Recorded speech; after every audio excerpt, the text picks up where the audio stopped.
Hi, my name is Brad Constantine, and this is a podcast of the New Testament. I'll be using as the text the King James Version along with the Joseph Smith translation.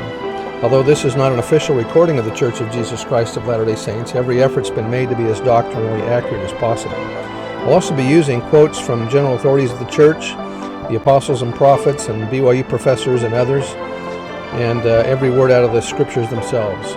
So if you're ready for a really detailed analysis of the New Testament, you've come to the right place. Welcome. Hello there. This is going to be for 1 Corinthians chapter 7. The heading reads, Paul answers special questions about marriage among those called on missions. Paul extols self-discipline. Now concerning the things whereof you wrote unto me, saying, it is good for a man not to touch a woman, he means here sexual intercourse. The Corinthians said that in some unusual situations, marriage was improper. This was in their reply to Paul's first epistle to them. Verse 2, Nevertheless, I say to avoid fornication, let every man have his own wife, and let every woman have her own husband. Some of Paul's answers involved exceptions to the general rules of the church, and that was by Bruce R. McConkie. Verse 3, Let the husband render unto the wife due benevolence, and likewise also the wife unto the husband. The wife hath not power of her own body, but the husband, and likewise also the husband hath not power of his own body, but the wife. Depart ye not one from another, except it be with consent for a time, that ye may give yourselves to fasting and prayer, and come together again, that Satan tempt you not for your incontinency. He is saying here that sexual relations between a husband and wife are an important part of a marriage and necessary for a healthy marriage. His sensitive treatment of sexual responsiveness in marriage suggests that Paul was or had been married. Verse 6, And now what I speak is by permission and not by commandment. In other words, this is just my opinion. For I would that all men were even as I myself. I would that all men understood the law of marriage, that all had self-mastery over their appetites, and that all obeyed the laws of God in these respects. But every man hath his own power, or hath his power, gift of God. Let me say that again. But every man hath his proper gift of God, one after this manner, and another after that. It is possible that Paul, who had once been married, was a widower at the time of his writing of 1 Corinthians. His heart was thoroughly set on missionary work, and thus he might have chosen not to remarry. Hence, his counsel to those in similar circumstances was, I would that all men were even as myself. President Kimball said, taking such statements in conjunction with others Paul made, it is clear that he is not talking about celibacy, but is urging the normal and controlled sex living in marriage, and total continence outside marriage. There is no real evidence that Paul was never married, as some students claim, and there are in fact indications to the contrary. Verse 8, I say therefore to the unmarried and widows, it is good for them if they abide even as I. He means those previously married or widows and widowers, in other words, have self-discipline. But if they cannot abide, let them marry, for it is better to marry than to burn with lust. That any should commit sin. Paul here gives a personal opinion that in some cases about which the Corinthians had asked, unmarried persons and widows should not marry. We do not know to whom the instructions were given apply. In any event, they are an exception to the law and do not apply even as a personal opinion to others than those involved. And that was by Brother McConkie. Verse 10, And unto the married I command, yet not I, but the Lord, let not the wife depart from her husband. But if she depart, let her remain unmarried or be reconciled to her husband, but let not the husband put away his wife. In whatever cases are involved, the Lord counsels against divorce, and Paul gives a personal opinion that should divorces occur, women should remain unmarried. Now, again, that was by Brother McConkie. Verse 12, But to the rest speak I not the Lord. If any brother hath a wife that believeth not, and she be pleased to dwell with him, let him not put her away. And the woman which hath an husband that believeth not, and if he be pleased to dwell with her, let her not leave him. For the unbelieving husband is sanctified by the wife, and the unbelieving wife is sanctified by the husband. Else were your children unclean, but now they are holy. Paul is referring here to marriages where the husband or wife are converted to Christianity, but the other partner has not. Though in this context, unbelieving refers to Jewish parents who wanted to continue circumcising their children, the principle of spiritual damage to children from such marriages holds true in all generations. That was out of the student manual. The prophet Joseph Smith was troubled by this verse and inquired of the Lord as to its meaning. He received section 74, which reads, For the unbelieving husband is sanctified by the wife, and the unbelieving wife is sanctified by the husband. Else were your children unclean, but now are they holy. Now in the days of the apostles, the law of circumcision was had among all the Jews who believed not the gospel of Jesus Christ.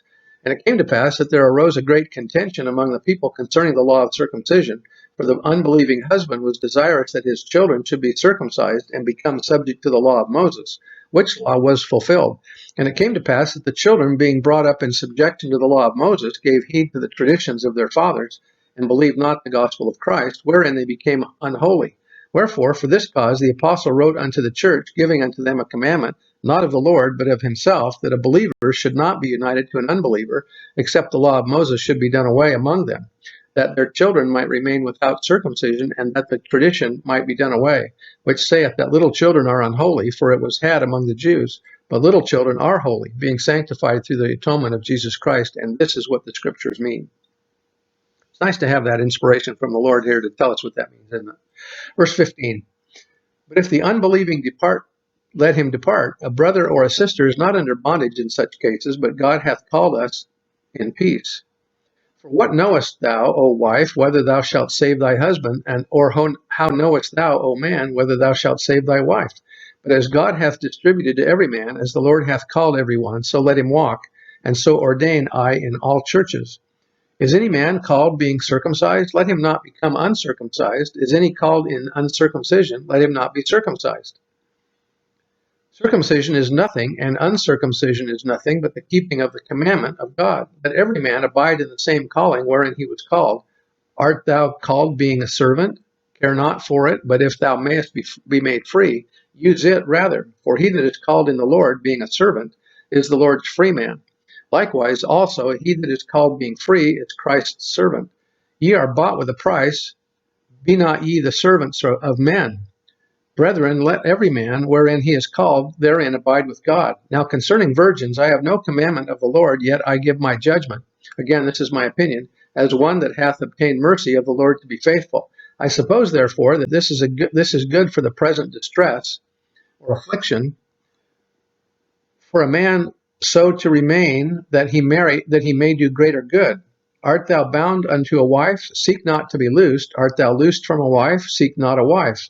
But if thou marry, thou hast not sinned, and if a virgin marry, she hath not sinned.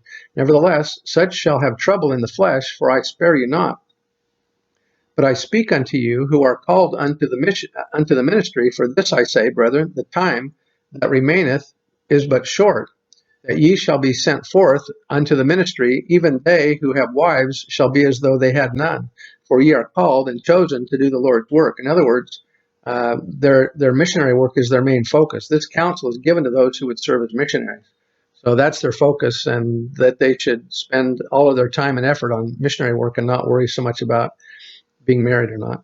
Verse 30, and it shall be with them who weep as though they wept not, and them who rejoice as though they rejoice not, and them who buy as though they possess not, and them who use this world as not using it, for the fashion of this world passeth away.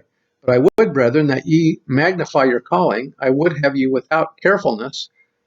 Have no anxiety about anything. For he who is unmarried careth for the things that belong to the Lord, how he may please the Lord, therefore he prevaileth.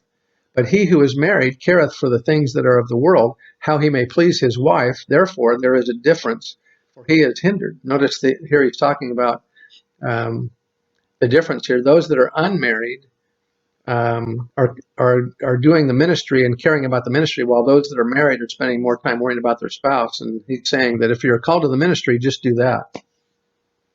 Verse 30, that's why our missionaries, when they go out to the mission field, aren't married yet. Verse 34, there is difference also between a wife and a virgin. The unmarried woman careth for the things of the Lord, that she may be holy both in body and in spirit. But she that is married careth for the things of the world, how she may please her husband. And this I speak for your own profit, not that I may cast a snare upon you, but for that which is comely, and that ye may attend upon the Lord without distraction. But if a man think that he betrayeth or behaveth himself uncomely toward his virgin, whom he hath espoused, if she pass the flower of age, and need so require, let him do what he hath promised. He sinneth not, let them marry. Nevertheless, he that standeth steadfast in his heart, having no necessity, but hath power over his own will, and hath so decreed in his heart that he will keep his virgin, doeth well. So then, he that giveth himself in marriage doeth well. but he that giveth himself not in marriage doeth better. Again, let me read a little narrative about that. It is clear from the inspired version, corrections and additions, that ministerial service of a missionary nature was involved, and the main questions seem to be, should engaged persons who are called on missions marry first or go out on the Lord's errand while single? And if they should serve while single, should certain ones who were already married receive divorces prior to such service?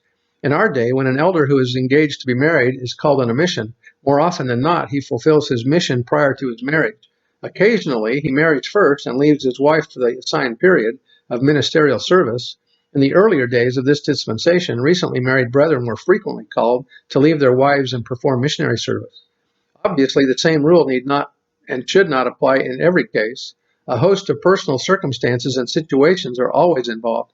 Ordinarily, and Paul specified this as his opinion, marriage should be deferred. And that was by Bruce R. McConkie again.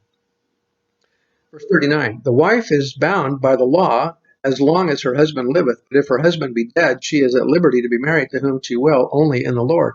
But she is happier if she so abide after my judgment, and I think also that I have the Spirit of God. So that's the end of the chapter, and we'll see you next time. Bye.